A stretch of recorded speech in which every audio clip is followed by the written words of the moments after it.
빵집 목사의 뚜벅뚜벅 메시지. 안녕하세요. 김태현 목사입니다.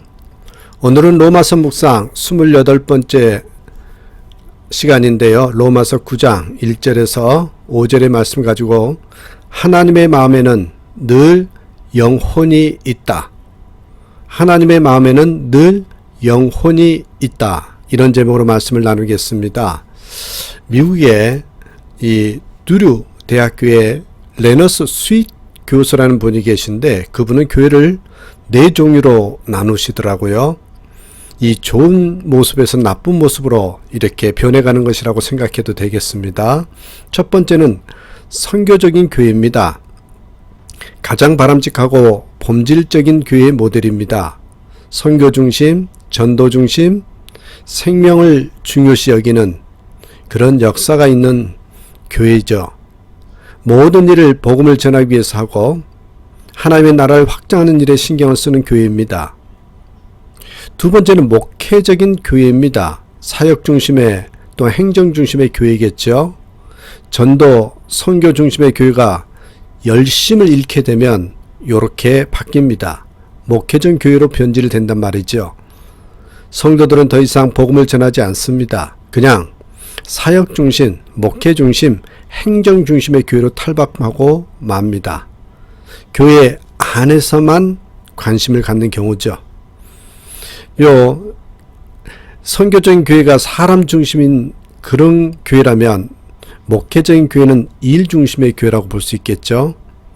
교인들은 직분에만 관심을 갖게 되고 영혼 살리는 일과 복음 전한 일에는 별 관심이 없습니다. 세 번째는 형상 유지적인 교회입니다. 복지부동하고 모든 것을 귀찮아하면서 적당하게 형식만 남아 껍데기만 남아있는 교회죠. 이 교회의 특징은요, 전통만 중요시 여기고 무슨 교단을 굉장히 중요시 여깁니다. 교단에 민감하다는 거죠. 마지막엔 절대로 이런 교회가 돼서는 안 되는 교회가 박물관 교회입니다. 생명도 없고 열정도 없고 눈물도 기도도 헌신도 순종도 다 옛날이여 옛날 이야기로 되어버리는 박물관 교회입니다. 여기는 당연히 미라만 있을 뿐이죠. 자꾸 옛날 이야기만 합니다.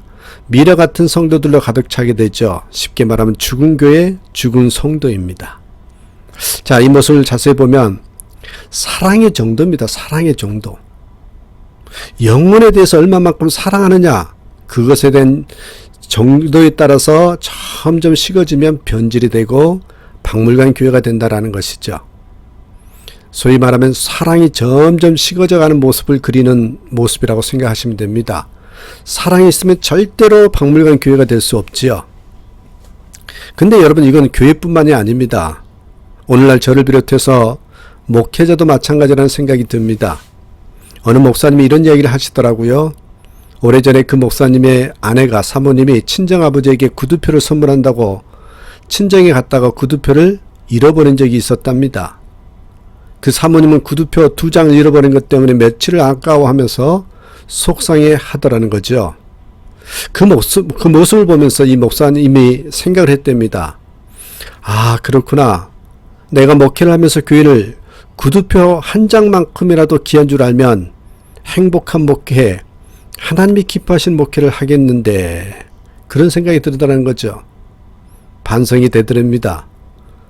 구두표가 아니라 한 입 물고 떨어뜨린 몇백 원짜리 아이스크림을 아까워하듯이 그렇게 많으니라도 이 교인들을 사랑으로 돌보고 섬길 수 있다는 생각을 했다면, 정말 섬길 수 있다는 그 생각을 들면서요, 참 자신의 모습이 많이 변질되어 있다는 것을 깨닫게 되었다라고 고백을 합니다. 오늘 본문에서 바울은 성경 전체의 구원의 역사를 여는 키가 바로 이스라엘이라는 것을 상기시키는 장면이 오늘 본문의 내용입니다. 그것은 이스라엘의 회복이 구원의 마지막 때이며 인류 구원의 모래시계는 이스라엘에서 시작되고 이스라엘에서 멈춰진다라는 예언적인 말씀이기도 합니다. 이스라엘의 회복이 바로 마지막 추수 때에 일어날 징조라는 것을 암시하고 있습니다. 자, 그렇다면 오늘 본론으로 들어가셨어요. 오늘 본문을 통해서 영혼 구원에 대해서 이렇게 점점 식어진 우리 가슴들을 어떻게 하면 회복시킬 수 있을까? 그것에 대해서 중점을 두고 오늘 말씀을 나눕니다. 두 가지만 보겠습니다. 이 영혼 구원에 대한 식어진 가슴을 회복하기 위해서 첫 번째로 여러분 점검해 보셔야 됩니다. 나에게 선한 근심이 있는가라는 것입니다. 선한 근심이 있어야 됩니다. 선한 근심. 본문에는 동족을 향한 사도 바울의 애틋한 사랑과 근심이 잘 표현되어 있습니다. 자, 1, 2절 보실까요? 내가 그리스도 안에서 참말을 하고 거짓말을 아니하노라. 내게 큰 근심이 있는 것과 마음에 그치지 않는 고통이 있는 것을 내 양심이 성령 안에서 나로 더불어 증거하노니. 자, 이 구절을 보면 사도 바울은 자기 안에 큰 근심이 있다고 고백합니다. 사실 그런 근심은 필요합니다. 근심에는요, 이 선한 근심과 나쁜 근심이 있습니다. 선한 근심은 필요하지만 나쁜 근심은 버려야 되겠죠. 하나님은 성경을 통해서 무려 300번 이상이나 근심하지 말라, 두려워하지 말라라고 말씀하십니다. 우리가 근심하고 두려워하는 것은요, 하나님의 능력을 믿지 않는 죄라고도 표현을 합니다. 그처럼 나쁜 근심은 버려야 되지만 본문에서 사도 바울이 가진 것과 같은 것은 선한 근심을 표현한 겁니다. 이 선한 근심은 필요합니다. 사도 바울은 왜 근심했습니까? 한번 3절 보시겠어요? 사도 바울이 근심한 이유가 3절에 나오죠. 나의 형제 곧 골육의 친척을 위하여 내 자신이 저주를 받아 그리스도에게서 끊어질지라도 원하는 바로라. 사도 바울은 동족을 사랑해서 동족에 대한 깊은 근심을 가지다가 동족을 위한 일이라면 자신이 저주받아도 좋다는 마음까지도 가질 수 있다고 표현하고 있습니다. 이런 마음은 모세도 있었습니다. 모세도 자기 민족이 죄를 짓자 가슴 아파하면서 말한 것이 뭐예요? 하나님, 우리 민족의 죄를 용서해 주시고 그것을 위해서라면 저의 이름을 하나님의 생명책에서 제하셔도 좋습니다. 여러분, 예레미야도 그랬습니다. 예레미야도 자기 백성을 위해서 눈물을 흘리면서 기도할 때 하나님, 제가 이 백성을 위해서 주야로 고하나이다. 내 눈이 어찌하여 눈물 근원이 될꼬 하고, 그렇게 울면서 예레미야는 예루살렘 거리를 헤맸다고 하죠. 미국의 찰스 핀이라는 유명한 전도자가 있었습니다. 어느 날 그가 시카고 거리에서 지나가다가 수많은 사람들을 하염없이 바라보다가 갑자기 거리에서 펑펑 울기 시작하더랍니다. 같이 가던 사람이 물었습니다. 목사님, 왜 우셔요? 왜 우세요? 핀이가 대답했습니다. 보세요. 저렇게 영생을 모르고 지옥으로 가는 무리를 보십시오. 그러면서 거리에서 가슴을 쥐어뜯고 통곡했더랍니다. 그런 사람이 우리 중에도 많이 일어나야 합니다. 우리가 영혼을 위해서 눈물을 흘릴 수 있다는 것은요, 여러분, 큰 축복이요 특권입니다. 영혼을 위해서 눈물을 흘리고 있는가? 그 축복과 특권을 누리고 있는가? 마태복음 9장에 보니까 주님은 방황하는 무리를 보면서 민망히 여기셨다고 했습니다. 한 통계에 의하면 95%의 교인들은 영혼을 한 사람도 교회로 인도하지 못한 사람들이라고 합니다. 95% 교인들. 그 말은 아직도 교인의 90% 이상이 일꾼이 아닌 구경꾼이다, 이렇게 말할 수도 있겠죠. 왜 성도들이 전도를 안 합니까? 어떤 성도들은 말합니다. 저는 전도할 줄 몰라요. 전도는 제 은사가 아니거든요. 그러나 여러분, 전도는 방법이나 기술이 필요한 것이 아닙니다. 하나님의 뜻이 무엇인지를 생각하고 그 영혼을 사랑하는 마음을 달라고 기도하면서 그 영혼을 사랑하는 마음만 있으면 얼마든지 전도할 수 있습니다. 다시 말하면 근심하는 마음이 없다는 것입니다. 19세기 미국에 스티븐 팩스터라는 주일학교 교사가 있었습니다. 어느 날 한 교회 친구가 그를 유혹했습니다. 스티브, 이번에 어떤 일을 하게 되었는데 주일도 일하는 일인데 아주 수익성이 좋네. 그 일을 하면 앞으로 10년이면 넉넉히 5만 불은 벌 수가 있을 거네.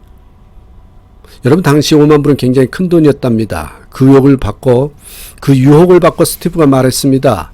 친구, 좋은 정보를 주어서 고맙네. 그러나 나는 주일학교에서 어린이들을 가르친 일을 포기할 수가 없네. 결국 그 친구는 주일에 일하는 것에서 이 세상으로 나가고, 그것을 택해서 세상으로 나가고, 스티븐 팩스터는 계속해서 주일학교에서 어린이들을 가르쳤습니다. 그래서 10년이 지났어요. 우연히 둘이 다시 만납니다. 알고 보니 그 친구가 정말 큰 부자가 되어 있더래요. 그 친구가 의기양양하게 팩스턴에게 말했습니다. 스티브, 내가 말한 대로 되었네. 10년 만에 나는 5만 불을 벌었어. 이때 당시 큰 교회의 주일학교 부장으로 있던 이 스티브 팩스터는 대답했습니다. 축하네. 그런데 10년 동안 내 손을 통해서 교육받는 어린이들도 한 5만 명쯤은 될 거야. 여러분, 하나님 보시기에 누가 성공한 사람일까요? 성경은 사람이 만일 온 천하를 얻고도 제 목숨을 잃어버리면 소용이 없다고 했습니다. 사람들은 돈을 많이 벌면 성공했다고 하지만 진짜 성공한 사람은 천하보다 귀한 영혼에게 하나님의 사랑을 심어준 사람입니다. 어떠십니까, 여러분? 우리 한번 저와 여러분 자신에게 질문 한번 던져보십시다. 나에게는 선한 근심이 있는지, 정말 영혼 구원에 관심이 있는지, 하나님 나라의 확장에 관심이 있는지 한번 물어보셔야 합니다. 그렇지 않다면 우리는 점점 박물관 교회, 아니 박물관 신앙으로 변질되어 가고 있다는 것을 기억해 주셔야 합니다. 하나만 더 보겠습니다. 둘째입니다. 우리는 하나님의 마음을 아는 것에 집중해야 합니다. 하나님의 마음을 아는 것에 집중해야 된다는 것이죠. 바울은 개인적인 동족을 향한 안타까움이 본문에 담겨 있죠. 오늘 본문의 분위기를 보면 8장이 하늘을 나는 기분이라면 이 9장은 갑자기 골짜기를 헤매는 침울한 분위기라고 할 수 있습니다. 이렇게 한 사람의 감정이 극과 극을 달릴 수 있을까 할 정도로 보입니다. 왜 그렇습니까? 이 기가 막힌 복음의 기쁜 소식을 알지 못하는 동족을 향한 안타까운 마음입니다. 그것은 바로 마치 좋은 것을 먹다가 그것을 먹지 못하는 형제와 가족들을 생각하는 동기의 마음이라고 할 수 있습니다. 이 좋은 복음, 이 좋은 천국에 나만 갈 것을 생각하니 너무 마음이 아픈 것입니다. 그러면 왜 바울은 1절에서 이 자신의 마음이 참말이라고까지 강조했을까요? 아마도 그 이유는 그가 그동안 줄곧 이방인의 편에 서서 복음을 증거했기 때문이었을 것입니다. 사실 로마 교회 안에는 유대인과 이방인 교인이 공존하고 있었습니다. 이 두 공동체는 여러 면에서 가치관의 충돌을 일으키고 있었습니다. 그동안 바울의 행동과 진술은 유대인을 거부하고 이방인을 지지하는 것처럼 보였습니다.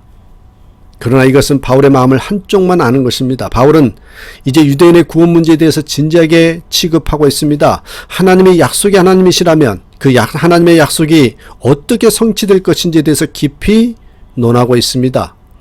바울은 독자들에게 이렇게 질문하면서 이 주제를 시작하고 있습니다. 이스라엘에게 약속하신 하나님이 약속이 깨어졌습니까? 이스라엘 구원하려는 하나님의 계획은 정녕 실패로 끝났습니까? 바울은 분명히 이방인에게 복음을 전하기 위해서 선택된 이방인의 사도였습니다. 그러나 그는 동시에 유대인이었던 것입니다. 그러므로 그는 이방인에게 복음을 전하는 동시에 복음을 거부하는 자기 동족으로 인해서 큰 고통을 느꼈던 것 같습니다. 이러한 심정을 믿지 않는 가족이 있는 사람들은 잘 알 것입니다. 자기 가족 중에 믿지 않는 사람이 있는 경우에 그는 타인에게 복음을 전하면서도 믿지 않는 가족을 인해서 마음에 고통을 느낄 것입니다. 이 동족을 위한, 아니 영혼을 위한 바울의 기도를 한번 들어보십시오. 3절에 뭐라고 합니까?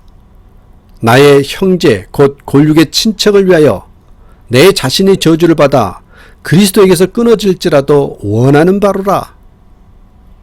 여기서 저주란 말은 히라보로 아나테마라는 말인데 이 구약의 여호수아가 성을 함락시킬 때 생명은 물론 물건 하나 남기지 않고 완전히 태워버려라. 완전히 태워버려라는 말과 근원이 같습니다. 얼마나 무서운 말입니까? 바울이 무슨 조폭도 아니고 무슨 이런 험악한 말을 씁니까? 그 정도로 간절하게 기도하고 있다는 뜻이거든요. 이게 바로 여러분 이 책임 공유의 마음, 같이 느끼는 마음입니다. 진정한 리더가 갖는 마음입니다. 여러분 바깥에서 얘기하는 것은 쉽습니다. 그러나 그 안에서 함께 고통을 나누는 마음은 참으로 귀한 마음입니다. 이것을 성경을 가리켜서 긍휼이라고 표현하죠. 긍휼히 여기는 마음, 긍휼. 이것이 하나님의 마음입니다. 사실 상대방을 이해하는 것이 말처럼 쉽지 않습니다. 무엇보다 자기에게 해를 입힌 사람을 생각하면 더 어렵습니다. 보세요. 바울 입장에서 보면 유대인들에게 그런 마음을 가질 이유가 없어요. 굳이 이렇게 말할 필요가 없어요. 그가 유대인에게 당한 고통이 얼마나 컸는지 아시지요? 가는 곳마다 반대하고 비방하고 고소하고 감옥에 가두고 태장으로 죽기까지 때리고 나중에는 아예 죽여버리려고 했잖아요. 그런데 바울은 이들을 포기할 수 없는 것입니다. 왜일까요? 바로 하나님의 마음으로 보니까. 하나님의 마음으로 보니까 그들이 이해가 되는 것입니다. 이스라엘 백성이 하나님께로부터 받은 특권을 생각하니 기가 막힌 것입니다. 여러분, 이스라엘이 하나님께로 받은 특권, 복이요, 4절 5절에 나와요. 8가지가 나오거든요. 8가지의 복을 받았다고 얘기해요.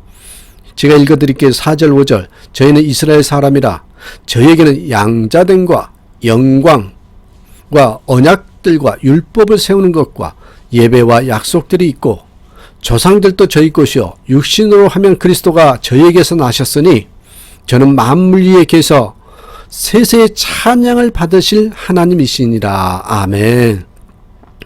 바울은 그들 안에 있는 것을 보고 있습니다. 하나님의 양자됨, 하나님의 자녀된 거, 영광, 언약, 율법, 예배, 약속, 조상, 그리스도. 여러분, 이 8가지 축복을 가지고 있는 것이에요. 그러니 기가 막힌 겁니다. 이스라엘 백성이 이해가 되고 그런 이스라엘 백성 선택해서 구원을 베푸시고자 하는 하나님의 주권이 이해가 되는 것입니다.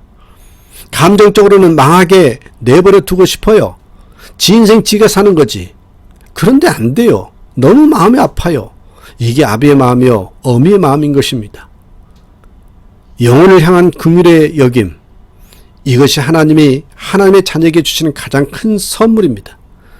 나에게 고통처럼 느껴지고 근심까지 되는 마음, 이것을 가리켜 우리는 거룩한 부담 혹은 사명이라고 이야기를 하죠.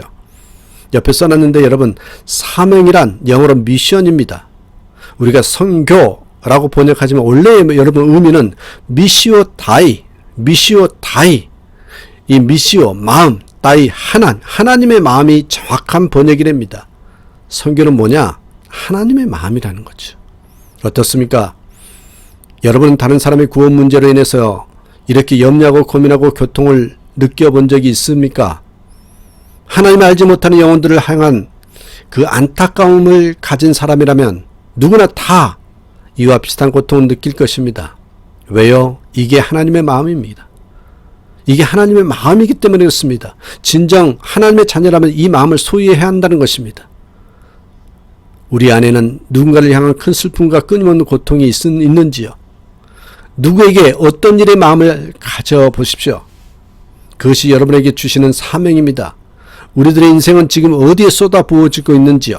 어디에 쏟고 일해서 일을 누구를 위해서 일하고 있는지, 무엇을 위해서 신앙생활하고 있는지 한번 점검해보는 시간을 가졌으면 좋겠습니다. 사랑하는 여러분, 다시 한번 나는 영혼 구원에 대해서, 한 영혼에 대해서 어떤 마음을 가지고 있는지 전혀 부담감이 없다라면 그것은 큰일인 것입니다. 점점 박물관 신앙으로 바뀌고 있는 거죠. 죽은 신앙, 죽어가는 영혼이 되고 있다는 것입니다. 잊지 마시고 한 영혼의 소중함을, 무엇보다도 기쁜 소식을 전하지 못하는 이 선한 근심을 가지고 살아가고 아버지의 마음을 가지고 우리가 하루하루 신앙생활을 하는 그런 저와 여러분 되시기를 주님의 이름으로 부탁드립니다. 감사합니다.